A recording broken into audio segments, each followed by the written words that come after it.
రాకాలోకంకి స్వాగతం. జై హింద్ మిత్రులారా. ఆటలు కేవలం ఆటలు కావు, వాటి వెనక రాజకీయాలు ఉంటాయి. ఒక్కొక్కసారి పాలిటిక్స్తో పాటు జియో పాలిటిక్స్ ఉంటాయి. రెండు దేశాల మధ్య ఉన్నటువంటి భావోద్రేకాలు భావోద్వేగాలు ఉంటాయి. వాళ్ళ పతాకాలు రెపరెపలాడిస్తుంటే కలిగేటటువంటి గర్వము జాతీయవాదానికి ఊపిరిపోస్తూ ఉంటుంది. కొన్ని సందర్భాల్లో దేశాలు ఎట్టి పరిస్థితుల్లో మ్యాచ్ గెలవాలని భావిస్తే భారత పాకిస్తాన్ మ్యాచ్, ప్రపంచ కప్పు ఓడిపోయినా పర్వాలేదు కానీ పాకిస్తాన్ చేతిలో ఓడిపోకూడదు. ఇది ప్రతి భారతీయుడి కల. కప్పు రాకపోతే పోయే భారతదేశం చేతిలో మరోసారి దెబ్బ తినద్దు దేవా అని చెప్పి, యా అల్లా అని చెప్పి పాకిస్తానీ కోరుకుంటాడు. భారత పాకిస్తాన్ క్రికెట్ మ్యాచ్లో టెంపర్స్ ఆ మేరకు రైజ్ అవుతాయి. ఎందుకంటే ఇది కేవలము ఆట మాత్రమే కాదు, ఇది పాలిటిక్స్ అండ్ జియో పాలిటిక్స్ కూడా. కోల్డ్ వార్ నడుస్తున్నటువంటి సమయంలో ప్రపంచ చదరంగపు మ్యాచ్ జరుగుతోంది. 24 సంవత్సరాలుగా రష్యా ఛాంపియన్గా గెలుస్తూ వచ్చింది. రష్యన్ ఛాంపియన్ అప్పటికే 4 సార్లు గెలిచినటువంటి బోరిస్ స్పాస్కీ ఆడుతున్నాడు. అయితే అతను చాలా నిదానంగా ఆడటం చూసి విసుగొచ్చి అమెరికన్ ప్లేయర్, అతన్ని ఛాలెంజ్ చేయడానికి వచ్చినటువంటి అమెరికన్ ప్లేయరు, ఈ ఆట నేను ఆడను, నాకు అక్కర్లేదు అని చెప్పి బయటకు రాబోయాడు. అతనికి నేరుగా ఫోన్ వచ్చింది. ఎక్కడి నుంచి వచ్చింది? అప్పటి అమెరికన్ విదేశ వ్యవహారాల మంత్రి, సెక్రటరీ ఆఫ్ స్టేట్ అయినటువంటి హెన్రీ కిస్సింజర్ నుంచి వచ్చింది. నువ్వు ఆట నుంచి విత్డ్రా కావడానికి వీల్లేదు, నువ్వు ఆడాలి, నువ్వు గెలవాలి, 24 సంవత్సరాల రష్యా ఆధిపత్యానికి అడ్డుకట్ట వేయాలి అని. చివరికి ఆ కుర్రవాడు తిరిగి వచ్చాడు, ఆడాడు, రష్యాని ఓడించాడు. ఆ కుర్రవాడి పేరు బాబీ ఫిషర్. అత్యంత పిన్న వయస్సులో గెలిచినటువంటి తొలి అమెరికన్ ఆయనే. నిజానికి తొలి అమెరికన్ అతను. చెస్ చరిత్రలో అంతకన్నా చిన్నపిల్లవాడు ఎప్పుడు కూడాను ప్రపంచ ఛాంపియన్గా గెలవలేదు. రష్యా ఆధిపత్యానికి అడ్డుకట్ట వేశారు 24 ఇయర్స్. కాబట్టి అక్కడ చదరంగం ఆట ఏదైతే ఉందో అది కోల్డ్ వార్ జియో పాలిటిక్స్ని 64 బ్లాక్ అండ్ వైట్ గడుల్లోకి ఇరికించేశారు. కాబట్టి ఆటలు కేవలం ఆటలు కావు. అలాంటి ఆట ఒకటి మనం ఈ వీడియో చూసే సమయానికి బహుశా అయిపోయి ఉండవచ్చు, లేదా ఆడుతూ ఉండవచ్చు. అదే ఇంగ్లాండ్ వర్సెస్ అర్జెంటీనా ప్రపంచ కప్ ఫుట్బాల్ మ్యాచ్లోని సెమీఫైనల్లో ఇంగ్లాండ్ దాంతోపాటు అర్జెంటీనా పోటీ పడుతున్నాయి. Argentina Latin American country, England ఒక సుప్రాచీనమైనటువంటి యూరోపియన్ దేశము. ఈ రెండింటికి మధ్య పరంపరాగత వైరం ఏమిటి? ఈ రెండింటి మధ్య శత్రుత్వం ఏమిటి? అసలు ఈ రెండు దేశాల మధ్య పోటీకి ఇంత ప్రాముఖ్యం ఏమిటి అని అనుకోవచ్చును. అర్జెంటీనియన్ ప్రజలందరూ కూడాను అర్జెంటీనా గెలవాలని ప్రార్థనలు చేస్తున్నారు. అర్జెంటీనియన్ ప్లేయర్లు కూడా ఈ మ్యాచ్ గెలిచిన తరువాత వాళ్ళు అసలు అర్జెంటీనియన్ జాతీయ గీతం పాడరో తెలియదు కానీ మాల్వినాస్ అనేటటువంటి ఒక చిన్న ద్వీపంలో ఉన్నటువంటి 17-1800 మంది ప్రజలను గుర్తు చేసుకుని మేము మిమ్మల్ని మర్చిపోలేదు, మీకోసం మేము పోరాడుతున్నామని చెప్పి వాళ్ళు పాట పాడబోతున్నారు. మాల్వినాస్ పాటను అర్జెంటీనియన్ ప్లేయర్స్ ఇప్పటికే ప్రాక్టీస్ చేసి ఉంచారు. ఇంగ్లాండ్ కూడా ఏదో ఒక రకంగా ఈ మ్యాచ్ని గెలవాలి, అర్జెంటీనాను ఓడించాలి, మా ద్వీపం మీద మా హక్కు ఉండాలి అన్నటువంటి వాదనతో వాళ్ళు ఆడుతున్నారు. కాబట్టి ఇది కేవలము బంతి, ఒక 22 మంది ప్లేయర్లు మధ్య ఒక ఆకుపచ్చని మైదానంలో జరిగేటటువంటి ఆట కాదు. ఇది ఒక జియో పాలిటిక్స్. ఎలా? నిజానికి అర్జెంటీనాకి 1816లో స్వాతంత్రం వచ్చింది. స్పెయిన్తో పోరాడి స్వాతంత్రాన్ని ప్రకటించుకుని అర్జెంటీనా ఒక స్వతంత్ర దేశమైంది. స్పెయిన్ దేశం వదిలి వెళ్ళిపోతున్నప్పుడు స్పెయిన్ అంతర్గతంగా ఉన్నటువంటి భూభాగాలన్నీ కూడాను అర్జెంటీనాలో భూభాగాలయ్యాయి. అప్పట్లో అదే అంతర్జాతీయ నియమం, ఇప్పటికీ అదే అంతర్జాతీయ నియమం ఉంటుంది. కాబట్టి ఈ భూభాగంలో మొత్తం అర్జెంటీనా ముఖ్య భూమితో పాటు ఒక చిన్న ద్వీపం ఉంది. ఆ ద్వీపం పేరు మాల్వినా. ఈ మాల్వినా ద్వీపం కూడా అర్జెంటీనాలో అంతర్భాగము. అర్జెంటీనా 1816లో స్వతంత్రం ప్రకటించుకున్నాక 1826లో లూయి వెర్నే అనేటటువంటి వ్యక్తిని అక్కడికి పంపించి లూయి వెర్నే ద్వారా అక్కడ ఒక చిన్న కాలనీని ఏర్పాటు చేయిస్తుంది.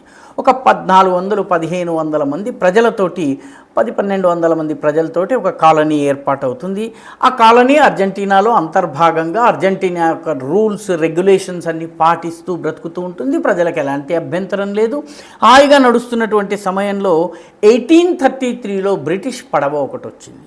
బ్రిటిష్ యుద్ధనౌక HMS క్లియో అర్జెంటైనా దాని పేరు. అది వచ్చి ఈ ద్వీపంలోకి దిగిన తర్వాత తుపాకీ చూపించి ఈ మొత్తం ఈ వెర్నే అతని అనుచరులందరినీ కూడాను మీరు ఇప్పటి నుంచి మా దేశ పౌరులను ప్రకటించింది. 1834 సామ్రాజ్యవాదము బాగా బలిసి ఉన్నటువంటి సమయం అది. ఇంగ్లాండ్ వాడి దగ్గర కర్ర ఉంది, బర్రె కూడా వాడిదే. కాబట్టి ఆ ద్వీపాన్ని వాడు ఆక్రమించేసుకున్నాడు. ఆక్రమించేసుకున్న తర్వాత అర్జెంటీనా నానా యాగి చేసింది, పరమగోల చేసింది. ఇది మా ద్వీపము, మాకు ఇచ్చేయమంది. ఇంగ్లాండ్ ఇవ్వలేదు. ఇది మా మాల్వినా ద్వీపం అంటే కాదు, ఈ ద్వీపం పేరు మాల్వినా కాదు, మేము ఈ ద్వీపానికి ఫాక్లాండ్స్ అనే పేరు పెట్టుకున్నాం. FALKLANDS ఫాక్లాండ్స్ అనేటటువంటి ద్వీపం పేరు పెట్టుకున్నాము. ఇది మాది అని చెప్పి వాదించడం మొదలుపెట్టింది. ఈ గొడవ 1833 నుంచి 1982 దాకా సాగింది. 1982లో అర్జెంటీనియన్ ప్రభుత్వం తన సైన్యాల్ని పంపించి ఈ మొత్తము ఈ ఫాక్లాండ్స్ పేరుతో ఉన్నటువంటి మాల్వినా ద్వీపాన్ని ఆక్రమించేసుకుంది. అక్కడ ఉన్నటువంటి బ్రిటిష్ వాళ్ళని తరిమేసి మొత్తానికి ఇది తన దేశంలో కలిపేసుకుంది. కలుపుకున్న తర్వాత దాని అంచనా ఏంటంటే అంత దూరంలో ఉన్నటువంటి ఇంగ్లాండ్ ఈ చిన్న ద్వీపం కోసము ఇంత దూరము వైమానికంగా ప్రయాణం చేసి నౌకాదళ సైన్యాల్ని పంపించి యుద్ధం చేస్తుందని ఊహించలేదు. కానీ ఇంగ్లాండ్ పట్టుబట్టింది, తన నౌకాదళాన్ని పంపించింది, అదేవిధంగా తన యొక్క ఎయిర్ ఫోర్స్ని పంపించింది. రకరకాల ఎయిర్ బేసెస్ నుంచి వచ్చినటువంటి విమానాలతో దాదాపుగా 74 రోజుల పాటు ఒక చిన్న ద్వీపం కోసం అర్జెంటీనా ఇంగ్లాండ్ కొట్టుకున్నాయి.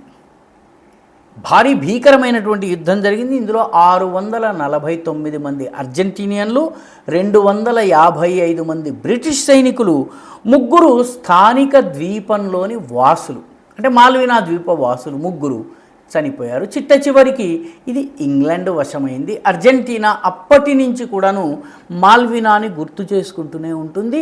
క్రికెట్ మ్యాచ్ ఆడినా, ఫుట్బాల్ మ్యాచ్ ఆడినా, మరే మ్యాచ్లో ఇంగ్లాండ్తో తలపడినా కూడాను మాల్వినాని గుర్తు తెచ్చుకుంటుంది. ఈసారి కూడా జరిగేటటువంటి ఫుట్బాల్ సెమీఫైనల్లో అర్జెంటీనియన్స్ తమ విజయాన్ని మాల్వినా ప్రజలకు అంకితం ఇవ్వబోతున్నారు. మేము మిమ్మల్ని మర్చిపోలేదు, మిమ్మల్ని మేము విడిపించుకుంటాం, మా బలము, మా శక్తి, మా సత్తా మళ్ళీ తిరిగి వచ్చినప్పుడు మేము మిమ్మల్ని కలిపేసుకుంటాము, మీరు భయపడకండి అని చెప్పి వాగ్దానం చేస్తున్నారు. ఇంగ్లాండ్ వాదన భిన్నంగా ఉంది. ఇది మా ఫాక్లాండ్స్ ఐలాండ్స్, దీని లోపల మేము 2013లో రెఫరెండం నిర్వహించాం. మొత్తం 1517 ఓట్లుంటే 1513 మంది ఇంగ్లాండ్తో కలిసి ఉంటామని చెప్పారు. కాబట్టి ఇది మా భూభాగం. రెఫరెండం కూడా అయిపోయింది, ప్రజాభిప్రాయ సేకరణ అయింది. కాబట్టి ఇది మాది. ఇంగ్లాండ్కి ఫాక్లాండ్స్కి మధ్య 2000 కిలోమీటర్ల దూరం ఉంది. సామ్రాజ్యవాద యుగం అంతరించింది. ఇప్పటికీ ఆ సామ్రాజ్యవాదపు దిష్టి చుక్కని ఎందుకు తన నుదుట ధరించాలి ఇంగ్లాండ్? ఈ ప్రశ్నకి ఇంగ్లాండ్ జవాబు చెప్పదు. ఇది నాది, దీన్ని కాపాడుకోవాలి. ఒక్క ఇంచు కోసమైన, ఒక చిన్న 1500 మంది బ్రతికే ద్వీపం కోసమైనా ఇంగ్లాండ్ పోరాడుతుంది.